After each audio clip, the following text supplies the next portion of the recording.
Friday की special class और इसमें आपको बताता हूं कि लगातार फ्लॉप हो रही हिंदी फिल्मों की वजह से आजकल बड़े बड़े फिल्मी स्टार क्यों घर में रहने वाले हैं।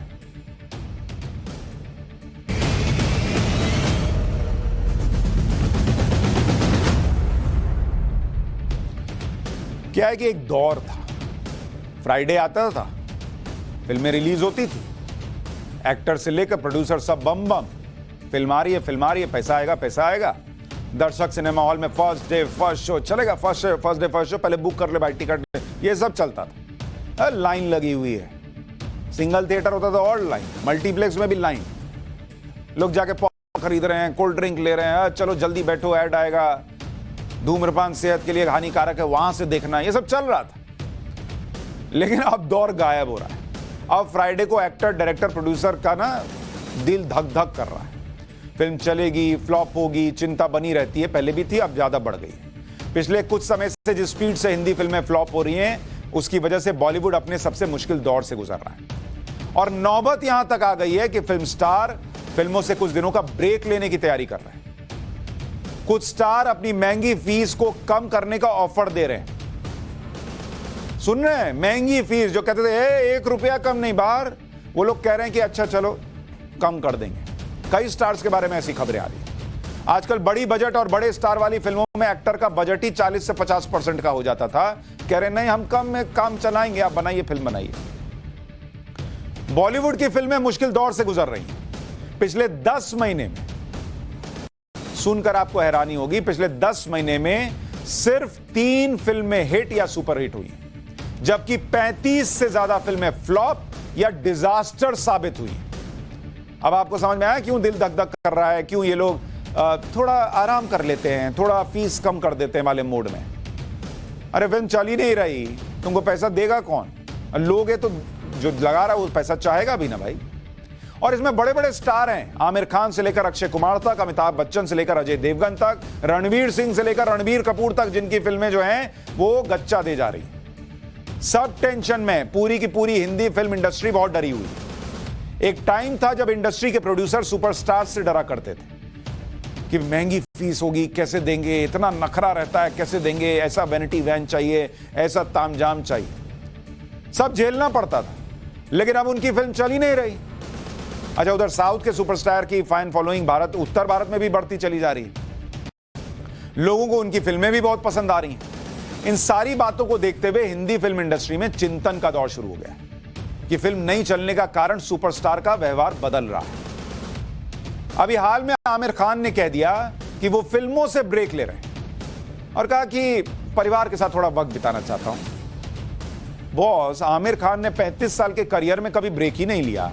जब बच्चे छोटे थे तब उनके साथ वक्त बिता नहीं पाए और अब कह रहे हैं कि मैं ब्रेक ले रहा हूं।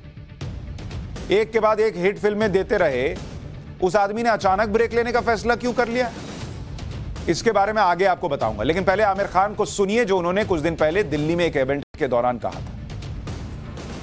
I was supposed to do a film after Lal Singh. I was supposed to do a film called Champions. And it's a wonderful script. It's a beautiful story, and it's a very heartwarming and lovely film. But I feel, I want to take a break. I want to be with my family. I want to be with my mom, with my kids. I feel I've been working for 35 years, and for these 35 years, I have single-mindedly been focused on my work. And I feel that it's not fair to people who are close to me. And it's not fair to me also in many ways. So this is the time that I feel I'd like to. कितनी अच्छी बातें कर रहे हैं कि परिवार को वक्त देना चाहता हूं। ये समझने में 35 साल लग गए। लेकिन आमिर खान के इस फैसले पर सवाल भी उठ रहे हैं। क्यों भाई? क्योंकि उन्होंने फिल्में प्रोड्यूस करना नहीं छोड़ा। वो चैंपियंस नाम की फिल्म प्रोड्यूस कर रहे हैं।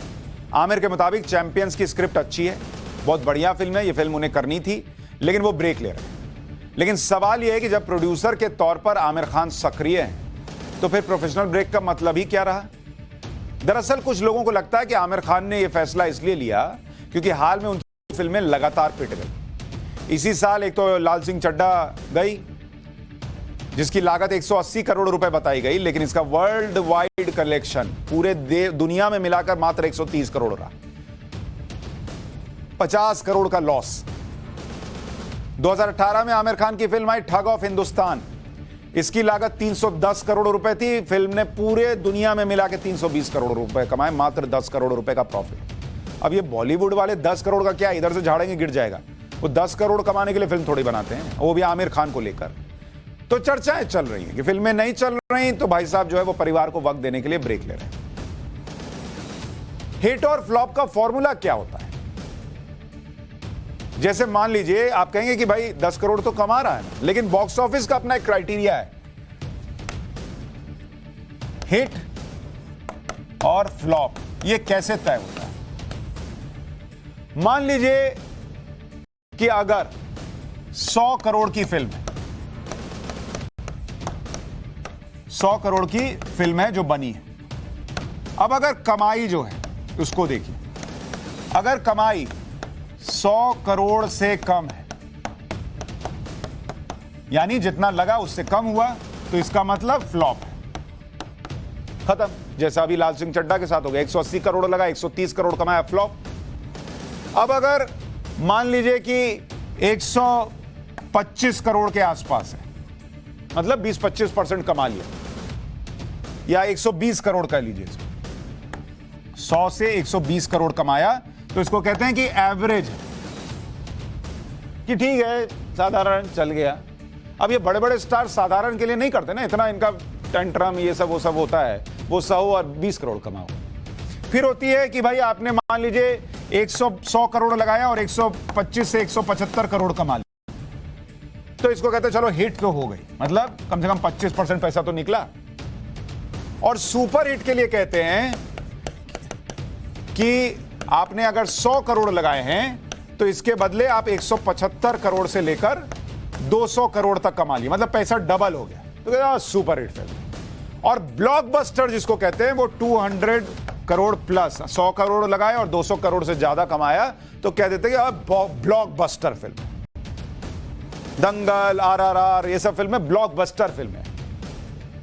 पिछले कुछ सालों में हिंदी फिल्म के ज्यादातर फिल्म स्टार, डायरेक्टर, प्रोड्यूसर के कान सुपरहिट शब्द सुनने के लिए भी तरस गए, ब्लॉकबस्टर तो बहुत दूर की बात है। अब अगर आप सोचिए आमिर खान 1.5-2 साल का ब्रेक लेंगे और उसके बाद कोई फिल्म शुरू करेंगे, तो फिल्म को बनने में भी वक्त लगेगा। उनकी फिल्मों में तो टाइम लगता है 1.5-2 साल, यानी आमिर खान की अगली फिल्म 3 से 4 साल बाद आएगी। अब यहां आमिर खान की उम्र क्या है? आमिर खान अभी ही 57 साल के हैं, 57 ईयर्स के, और इस हिसाब से जब उनकी अगली फिल्म आएगी तो वो 61 साल के हो चुके होंगे। यानी आमिर खान के लिए अब हीरो के तौर पर वापसी करना आसान नहीं होगा। इसी तरह से अगर दूसरे बड़े सुपरस्टार्स की उम्र देखिए, सलमान खान 56 साल के हो चुके हैं, शाहरुख खान 57 साल के हैं, अजय देवगन 53 साल के हैं, अक्षय कुमार 55 साल के हैं। ये सब 50s में, और पैसा जो है फिल्मों से आ नहीं रहा। अक्षय कुमार की इस साल 4 फिल्में आई, जिनमें से चारों फ्लॉप हो गई। हाल ही में एक कार्यक्रम में अक्षय कुमार ने माना कि दर्शक को अब कुछ अलग और नया कंटेंट चाहिए। उन्होंने कहा कि हिंदी फिल्म इंडस्ट्री के लोग, दर्शकों को उनकी पसंद का कंटेंट देना होगा। हमें इस बात पर विचार करना होगा कि हम किस तरह का कंटेंट बना रहे हैं। अब तक जो बनाया गया है उसे छोड़कर आगे कुछ नया और बेहतर फिल्म बनानी होगी। कोरोना के दौरान OTT प्लेटफॉर्म पर अलग अलग तरह के कंटेंट आने की वजह से लोगों की पसंद बदल गई है। अक्षय कुमार ने यह तक कह दिया कि उन्हें अपनी फीस 30 से 40% तक कम करनी होगी। कहा यह जाता है कि आमतौर पर अक्षय कुमार एक फिल्म के 100 करोड़ रुपए चार्ज करते हैं, तो इस हिसाब से अब वो 60 से 70 करोड़ रुपए चार्ज करेंगे, ये कहा जाता है। सोच रहे कहां 100 करोड़ और कहां 60-70 करोड़। तो ये बॉलीवुड का हाल हो गया है। अब कहते हैं ना कि वो तुम्हें किसी पागल ने काटा होगा तभी तुम इतना पैसा लगा के फिल्म बनाओ।